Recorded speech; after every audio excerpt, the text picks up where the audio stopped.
दादा जी कुर्सी ते बैठे अखबार पढ़न डे बैठे बैठे चुप ही हो गए।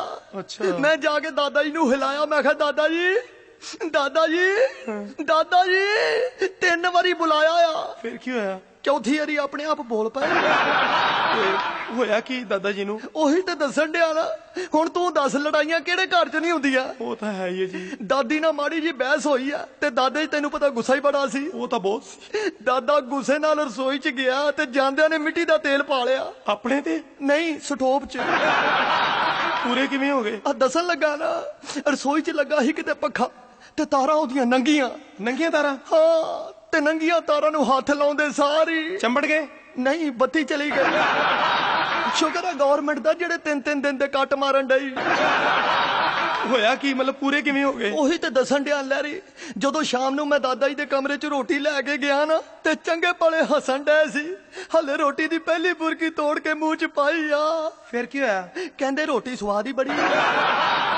ਭਾਜੀ ਤੁਸੀਂ ਮੈਨੂੰ ਇਹ ਦੱਸੋ ਕਿ ਤੁਹਾਡੇ ਦਾਦਾ ਜੀ ਪੂਰੇ ਕਿਵੇਂ ਹੋਏ? ਉਹੀ ਤੇ ਦੱਸਣ ਲੱਗਾ ਨਾ।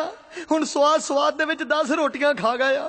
ਹੁਣ ਤੂੰ ਦੱਸ, ਐਸ ਉਮਰ ਦੇ ਵਿੱਚ 10 ਰੋਟੀਆਂ ਬੰਦੇ ਨੂੰ ਪਚ ਸਕਦੀਆਂ? ਨਾ। ਉਹੀ ਹੋਇਆ ਜਿਹਦਾ ਡਰ ਸੀ। ਕੀ? ਅੱਗੇ ਤਾਂ ਦਾਦਾ ਜੀ ਤੜਕੇ 4 ਵਜੇ ਸਵੇਰੇ ਉੱਠ ਜਾਂਦੇ ਆ। ਹਾਂ। ਪਰ ਉਦਣ ਹੌਸਲਾ ਰੱਖੋ। ਉਦਣ ਕੀ ਹੋਇਆ? ਉਦਣ 4:30 ਵਜੇ ਉੱਠੇ। ਓ ਭਾਜੀ ਤੁਸੀਂ ਮੈਨੂੰ ਇਹ ਦੱਸ ਦਿਓ ਕਿ ਤੁਹਾਡਾ ਦਾਦਾ ਪੂਰਾ ਕਿਵੇਂ ਹੋਇਆ? ਉਹੀ ਤੇ ਦੱਸਣ ਡਿਆ ਲਹਿਰੀ। ਉੱਠਣ ਤੋਂ ਬਾਅਦ ਦਾਦਾ ਜੀ ਗੁਸਲਖਾਨੇ ਨਹਾਣ ਹਲੇ ਵੜੇ ਹੀ ਆ। ਹਾਂ। ਤੇ ਗੁਸਲਖਾਨੇ 'ਚ ਪਿਆ ਸੀ ਥੱਲੇ ਸਾਬਣ। ਅੱਛਾ। ਤਿਲਕਣਾ। ਹੁਣ ਤੂੰ ਦੱਸ ਲਹਿਰੀ, 90 ਸਾਲਾਂ ਦਾ ਬਜ਼ੁਰਗ ਅਗਰ ਸਾਬਣ ਤੋਂ ਤਿਲਕ ਜਾਏ ਤੇ ਉਹ ਬਚ ਸਕਦਾ? ਨਾ ਜੀ ਨਾ, ਬਿਲਕੁਲ ਨਹੀਂ। ਪਰ ਦਾਦਾ ਜੀ ਬਚ ਗਏ। ਯਾਰ ਮੈਂ ਤੇਰੇ ਅੱਗੇ ਹੱਥ ਜੋੜਦਾ, ਬਸ ਤੂੰ ਮੈਨੂੰ ਇਹ ਦੱਸ ਦੇ ਕਿ ਤੇਰਾ ਦਾਦਾ ਪੂਰਾ ਕਿਵੇਂ ਹੋਇਆ? ਹੁਣ ਵਿਚਲੀ ਗੱਲ ਦੱਸਾਂ ਲਹਿਰੀ? ਦੱਸ। ਦਾਦਾ ਜਿਸ ਵੇਲੇ ਨਹਾ ਕੇ ਗੁਸਲਖਾਨੇ 'ਚੋਂ ਬਾਹਰ ਆਇਆ ਹੀ ਆ, ਹਾਂ, ਉਹਨੂੰ ਪੈ ਗਿਆ ਦਿਲ ਦਾ ਦੌਰਾ। ਤੇ ਇਹ ਤੇ ਪੁੱਛਣ ਡਿਆ, ਦੱਸ ਨਾ ਫਿਰ ਕੀ ਹੋਇਆ? ਤੇ ਸਾਨੂੰ ਪੈ ਗਈਆਂ ਭਾਜੜਾ। ਅੱਛਾ। ਅਸੀਂ ਦਾਦਾ ਜੀ ਨੂੰ ਕਾਰ ਦੇ ਵਿੱਚ ਲੰਮੇ ਪਾ ਕੇ ਹਲੇ ਹਸਪਤਾਲ ਪਹੁੰਚੇ ਹੀ ਆ। ਅੱਛਾ।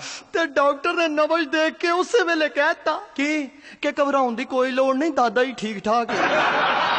ਰਾਜਾ ਮੈਨੂੰ ਚੜਿਆ ਗੁੱਸਾ। ਆਖਿਰ ਉਹਨੂੰ ਮੈਂ ਫਿਰ ਗੁੱਸੇ ਵਿੱਚ ਕਹਿ ਹੀ ਦਿੱਤਾ ਕਿ ਉਹ ਮੈਂ ਕਿਹਾ ਗੱਲ ਸੁਣੋ, ਮੈਂ ਚੱਲਿਆ, ਜਦੋਂ ਤੇਰਾ ਦਾਦਾ ਪੂਰਾ ਹੋਏਗਾ ਉਦੋਂ ਮੈਨੂੰ ਸੱਦ ਲਈ। ਇੱਕ ਵਾਰ ਹੱਸ ਕੇ ਵਖਾ ਦੇ ਬੰਦੇ